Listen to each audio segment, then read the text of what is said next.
बोलो हल षष्ठी मैया की जय। हल षष्ठी माता सभी की संतानों को स्वस्थ रखें, सुखी रखें और दीर्घायु रखें। तो नमस्कार दोस्तों, स्वागत है आप सभी का मेरे यूट्यूब चैनल पर। तो आज हल छठ की पूजा यानी कि हल षष्ठी पूजा, जिसको हलधर के नाम से भी जाना जाता है, तो हल छठ पूजा कैसे करते हैं आज की इस वीडियो में। मैंने अपने घर पर हल छठ की पूजा कैसे की है, आज की इस वीडियो में हम जानते हैं। आप लोगों की पूजा अभी तक हुई या नहीं, ज़रूर बताइएगा कमेंट में। और मेरे यहाँ तो पूजा हो चुकी है, और किस विधि से मैंने पूजा की है, किस तरह से पूजा करते हैं, आज के इस वीडियो में जानेंगे। तो हमारे यहाँ जो पूजा है वो 12 बजे के बाद कर लेते हैं, कहीं कहीं तो 10 बजे के बाद ही पूजा कर लेते हैं, और कहीं कहीं शाम को यह पूजा की जाती है। पर हमारे यहाँ 12 बजे के बाद पूजा को कर लिया जाता है। तो यहाँ पर पूजा मैंने कर ली है, और तो पूजा को मैं घर पे ही करती हूँ। कोई कोई मोहल्ले में मतलब जा कर के भी पूजा कर लेते हैं। तो मैं अकेली थी, तो यहाँ पे मैंने एक और महिला को बुला लिया था घर पे कि साथ में पूजा कर लेंगे, तो मोहल्ले से ही तो आ गई थी। तो यहाँ पे आप देख रहे हैं कि पूजा हो चुकी है। तो यहाँ पे तो मैं सबसे पहले तो मैं तैयार हुई, और पैरों में रंग महावर ज़रूर लगाएं, क्योंकि पूजा को शुरू करने से पहले सुहाग की चीज़ें जो हैं तो हमें ज़रूर करना चाहिए। तो यहाँ पे तैयार होकर रंग महावर लगा करके मैंने जहाँ पर पूजा करनी है वहाँ पर मैंने चौक लगा लिया है। तो इस तरह से फर्श को अच्छे से साफ़ करके और या फिर हल्दी से लेप करके मैंने पहले थोड़ा सा हल्दी ले करके लेपन कर दिया था, फिर उसके बाद चौक लगाया है। तो चौक हल्दी आटे से चौक लगाया जाता है। यहाँ पे पूजा की सारी सामग्रियाँ हैं जो जो भी पूजा में लगती हैं। आज के दिन गाय का दूध मतलब नहीं लगता है। आज के दिन भैंस का दूध, भैंस का दही और भैंस के घी का ही पूजन में इस्तेमाल होता है। तो यहाँ पे सारी चीज़ें लगा ली, कलश स्थापन कर लिया है। कलश के ऊपर मैंने चावल और एक दीपक रख लिया है।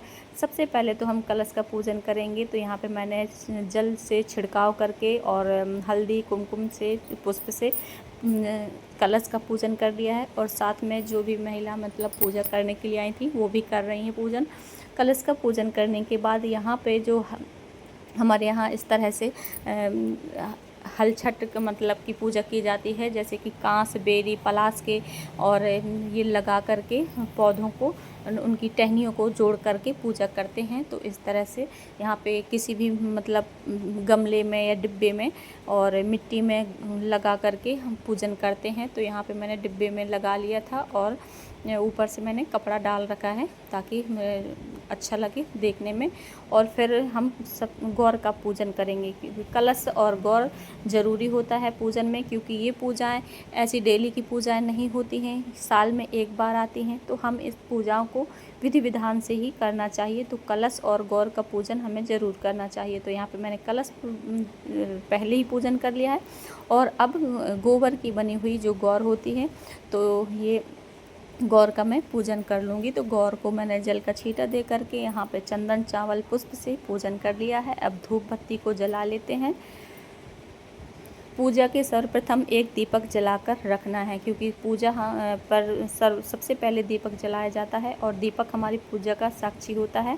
तो सबसे पहले दीपक को प्रज्वलित ज़रूर करें, घी का दीपक। और आज के दिन भैंस के दूध का ही मतलब घी का ही दीपक जलाया जाता है, और भैंस का दही जो पंचामृत के लिए बनाया जाता है। तो यहाँ पे जैसे कुछ फल हैं, जैसे केला, सेब, मैंने फल ले लिए हैं। और आज के दिन 7 अनाजों का पूजन किया जाता है, 7 अनाजों से। तो यह इस तरह से दोने में हमारे यहाँ रखते हैं। कहीं कहीं बांस की टोकरियों में रखते हैं, और कहीं कहीं मिट्टी के होते हैं जैसे छोटे छोटे से, तो मिट्टी के दिया टाइप के होते हैं, तो उनमें भी रख कर पूजन करते हैं। और कहीं कहीं जो बतासे, शक्कर चीनी के बतासे जो बने होते हैं, और उनसे भी पूजन करते हैं। तो हमारे यहाँ तो ये इस तरह से पूजन करते हैं, पत्तों की दोने बना करके। तो इस तरह से मैंने पूजन किया हुआ है। और जो भी राखी होती है, वैसे तो वो जो पहले के ज़माने में राखी आती थी, पंडित देते थे, मगर अब वो कहाँ मिलती हैं। तो यहाँ पे राखी चढ़ाई जाती है। तो जो भी राखी है, क्योंकि रक्षाबंधन के 6 दिन बाद ही ये पूजन होता है, तो यहाँ पे मैंने राखी भी चढ़ा दी है। पूजन की सारी सामग्रियाँ रख ली हैं, नारियल रख लिया है, 7 अनाजों को भून करके। तो आजकल तो वैसे घर में नहीं कोई भूनता और सब सारी चीज़ें बाज़ार में मिल जाती हैं, तो बाज़ार से ही मैंने मंगवाया है। जैसे महुआ हो गए और भी 7 अनाज जो मिले हुए रहते हैं, सारी चीज़ें बाज़ार से मिल जाती हैं, तो बाज़ार से मैंने यहाँ पे मंगवाई थी। और अब हवन करेंगे, तो हवन में ही जो हमारे यहाँ मऊहे जो होते हैं, मऊहा और भैंस के घी का ही हवन किया जाता है। तो यहाँ पे मैंने अग्नि को प्रज्वलित पहले ही कर के रख लिया था, और फिर उसके बाद अब एक एक करके, यानी कि यहाँ में 6 जो हलषष्ठी माता होती है, छठ माता होती है, तो 6 मऊहे के हवन किया जाता है। तो सबसे पहले तो मैंने अग्निदेव को हवन किया, अग्निदेव के नाम का, फिर गौरी और गणेश के नाम का, और उसके बाद हलषष्ठी मैया के 6 उसके दाने, मैं बार बार भूल जाती हूँ नाम लेना, और जैसे कि मऊहे के, तो 6 मऊहों को लेकर के पूजन किया, हवन किया। हवन समाप्त होने के बाद हवन के चारों ओर जैसे कि जल को वो करते हैं, और फिर उसके बाद 6 ही आज के दिन परिक्रमा लगाए जाते हैं। तो यहाँ पे 6 आप वो ले सकते हैं, जैसे कि महुए ले सकते हैं। तो यहाँ पे 6 महुओं को लेकर के 6 ही परिक्रमा यहाँ पे लगाई जाती हैं, तो परिक्रमा लगा लेते हैं।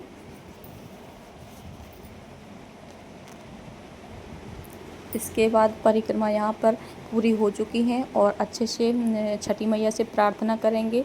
तो इस तरह से मैंने प्रार्थना की छठी मैया को। और तो हमारे यहाँ तो इस तरह से पूजा, इस विधि से पूजा होती है। आप लोगों के यहाँ किस तरह से पूजा होती है?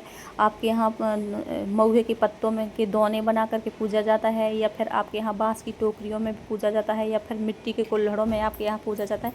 आपके यहाँ किस विधि से पूजा होती है, आप ज़रूर बताइएगा।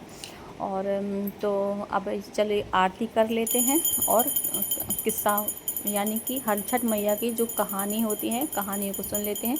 तो यहाँ पे मैंने सबसे पहले दीपक को प्रज्वलित कर लिया है, दीपक का पूजन कर लिया है। दीपक का पूजन करना बहुत ही ज़रूरी होता है, आरती करते हैं तब भी दीपक को पूजन करना चाहिए। तो यहाँ पे मैंने दीपक का पूजन करने के बाद अब आरती कर ली है।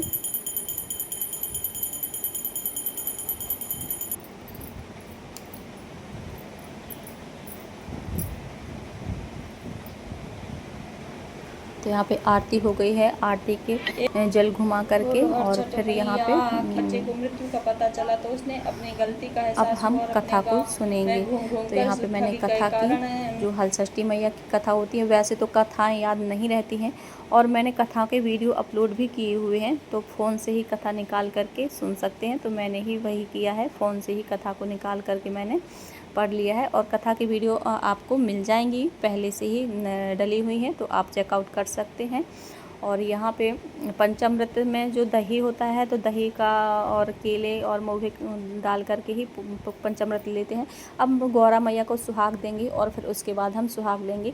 तो यहाँ पे सीधे हाथ से, यानी कि दाहिने हाथ से सुहाग देते हैं। तो यहाँ पे मैंने सुहाग 3 बार 5 बार इस तरह से सुहाग दिया जाता है, और फिर उल्टे हाथ से हमारे यहाँ पे सुहाग लिया जाता है। तो साड़ी का जो कोंच होता है, तो उसको ले करके हाथ में इस तरह से उंगली से, और माता का हम सुहाग लेते हैं। तो इस तरह से और ले करके माता का सुहाग वापस ले करके हम अपनी मांग को भरते हैं। तो इस तरह से मैंने सुहाग लिया, और फिर माता का सुहाग दिया है, और फिर माता से सुहाग लिया है। अच्छे से पैर छुएंगे, अच्छे से प्रणाम करके अच्छे से प्रार्थना करेंगे अपने बच्चों की दीर्घायु के लिए, उनके अच्छे स्वास्थ्य के लिए, उनके अच्छे भविष्य के लिए, उज्जवल भविष्य के लिए।